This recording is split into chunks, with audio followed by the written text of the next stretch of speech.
अब पीछे क्या हो गया कि अरब गुस्सा हो गए।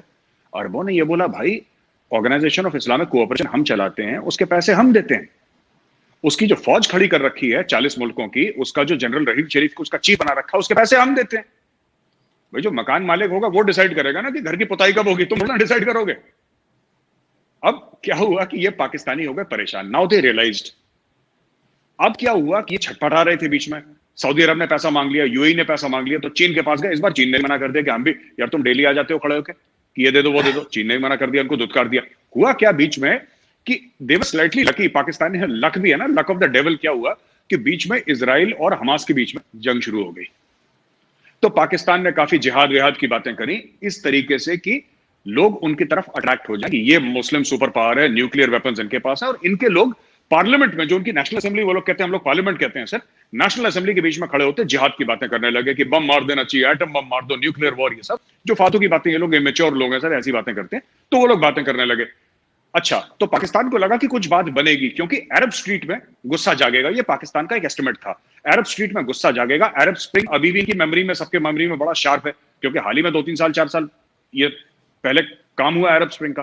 तो इन लोगों ने बोला, नहीं साहब कुछ ना कुछ तो है, यहां पे फायदा उठा सकते हैं कि इतना प्रेशर बनाओ अरब्स के लिए, इतना प्रेशर बनाओ कि अरब्स फिर इनको बोले कि तुम शांत हो जाओ, तुम कूल डाउन हो जाओ, और हम लोग एक बात करेंगे, फिर पैसे का लेन देन करके तुम खत्म। इन लोगों ने तो ऑलमोस्ट डिक्लेयर कर दिया था कि पाकिस्तानी एयरफोर्स पैलेस्टीन के लिए उड़ चुकी है। ये ऐसे ऐसे लोग हैं सर ये। तो अब हुआ कि इन्होंने डिक्लेयर कर दिया बीच में, ओवरनाइट इजिप्ट ने किसी को कुछ बताया नहीं सर, इजिप्ट ने किसी को कुछ बताया नहीं। इजिप्ट ने पीस ब्रोकर करा, यूनाइटेड नेशन से बात हुई, अमेरिका ने ब्लेस करा, इजराइल भी मार मार के थक गया हमास को, इजरायली भी थक गए सर, इतना मारा हमास को थक गए, कह रहा मारते मारते और क्या मारना मरे को, कहानी खत्म हो गई। फिर पाकिस्तान की जेब कट गई।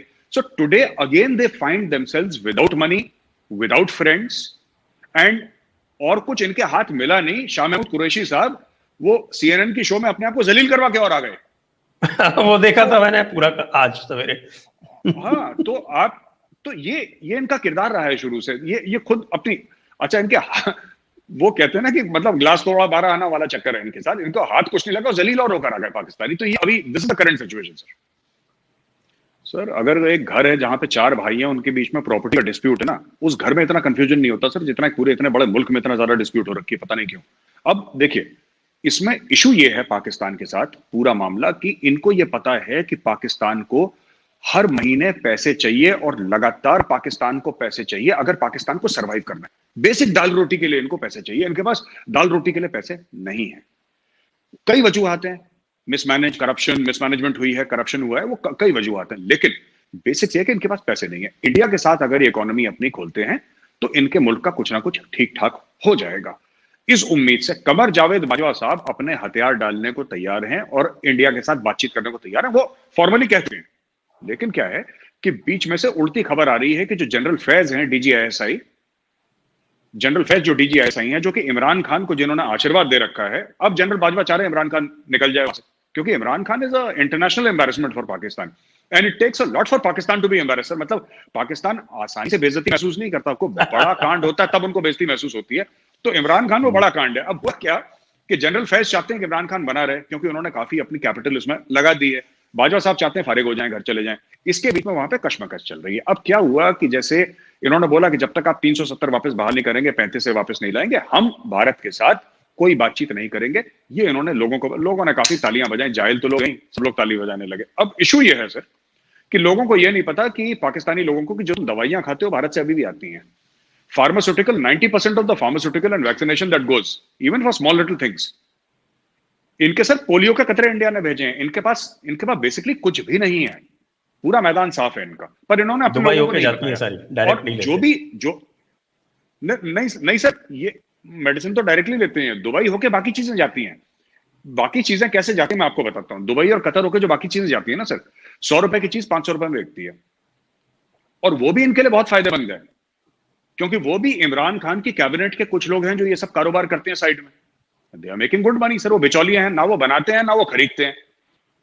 वो बीच का, जैसे आपने शुरू में बोला था ना कि अमेरिका और चाइना की दोस्ती करवा देंगे, वही है कि बीच में जो जैसे ब्रोकर होता है, प्रॉपर्टी ब्रोकर, ना उसने मकान खरीदना है ना बेचना है, उसने अपना सर 2% जेब में डाल के आगे बढ़ना है। तो यही पाकिस्तान का काम है। तो this is what is happening inside Pakistan. Sir ये डबल स्पीक की जो आप बात कर रहे हैं ना, डबल स्पीक। अच्छा सब पाकिस्तान में लोगों के सामने, क्योंकि अब लोग भी पूछने लगे हैं, तो सब लोगों के सामने प्रूव करना है कि सबसे बड़ा आशिक रसूल मैं हूं, ये बोलना है सबसे बड़ा आशिक। अब वो मैडम थी अस्मा, क्या नाम है उनका, नाम भूल गया मैं, जो पाकिस्तानी पार्लियामेंटेरियन है नेशनल असेंबली की, वो कहती है मैं जिहाद जाऊंगी।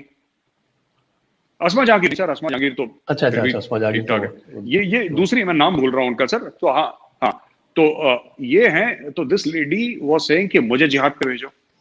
तो ये ऐसी ऐसी बातें करते हैं, ठीक है। जिहाद पे कौन जाएगा सर? गरीब का बच्चा जाएगा। अब आप डिग करेंगे तो आपको पता लगेगा ये जो खातिन थी, इनका तो बेटा बाहर पढ़ रहा होगा या बाहर सेटल्ड होगा, क्योंकि कोई भी अकलमंद पाकिस्तानी अपने बच्चों को पाकिस्तान में नहीं रखता। जिसके पास थोड़ा पैसा हुआ लंदन, कनाडा, यूएस, कोई पाकिस्तान में नहीं रहना चाहता। तो ये जब तक इनके पास पैसा आने का इम्कान है या पैसा आने के इनके पास इंडिकेशंस हैं कि कुछ करके कश्मीर का नाम लेके, इस्लाम का नाम लेके, रसूल अल्लाह का नाम लेके, उनकी शान का नाम लेके, कुछ गोल घुमा के हमारे पास कुछ पैसे आ सकते हैं, तब तक ये पैसे लेंगे। जिस दिन उनको पता लगा कि भाई अब दुकान बंद हो गई, इन सब के साथ डुअल पासपोर्ट्स हैं। मोहिद यूसुफ है जो उनका एनएसए है, जो पाकिस्तान का national security adviser, Moeed Yusuf, he is an American citizen sir, वो अमेरिकन सिटीजन है, उसके पास अमेरिकन पासपोर्ट है। इनकी कैबिनेट में लोग हैं जिनके पास अमेरिकन पासपोर्ट है।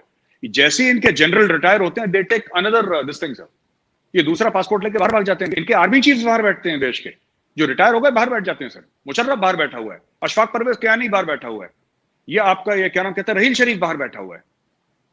आपने कभी इंडिया में देखा सर कि इंडिया का आर्मी चीफ जाके बाहर? ये सब अपने मुल्क को छोड़ चुके हैं, सब पैराशूट लगाए हुए जहाज बैठे हैं सर। जब देखेंगे इंजन से धुआं निकल रहा है, कूद जाएंगे नीचे, बाकी पाकिस्तान क्रैश हो, इनको कोई फर्क नहीं पड़ता। कि इनको लगा कि इस तरीके से करके कुछ ना कुछ इनको फायदा हो जाएगा। फ्रांस के ऊपर हम प्रेशर डालेंगे सर। इनके अभी भी काफी कुछ जो इनके जो हैं सर, क्या नाम कहते हैं, जो इनके फाइटर जेट्स हैं पाकिस्तानी एयरफोर्स के, वो फ्रेंच हैं, ये डसॉल्ट एविएशन के, इनके पास फाइटर जेट्स भी हैं। इनको फ्रांस से ये चाह रहे थे कि फ्रांस के ऊपर प्रेशर डालें, कुछ पैसा ले ले। देखिए साहब, जो हुक होता है ना पाकिस्तान का, हुक इज ऑलवेज मनी।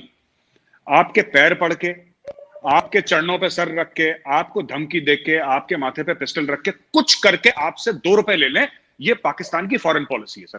चाहे फिर उसमें, अब देखिए लवाइक क्या बात करी उन्होंने, हमारे बच्चे कुर्बान रसूल की शान पे, यानी प्रॉफेट मोहम्मद की शान पे हमारे बच्चे कुर्बान, ये इनके डायलॉग हैं सर, ठीक है।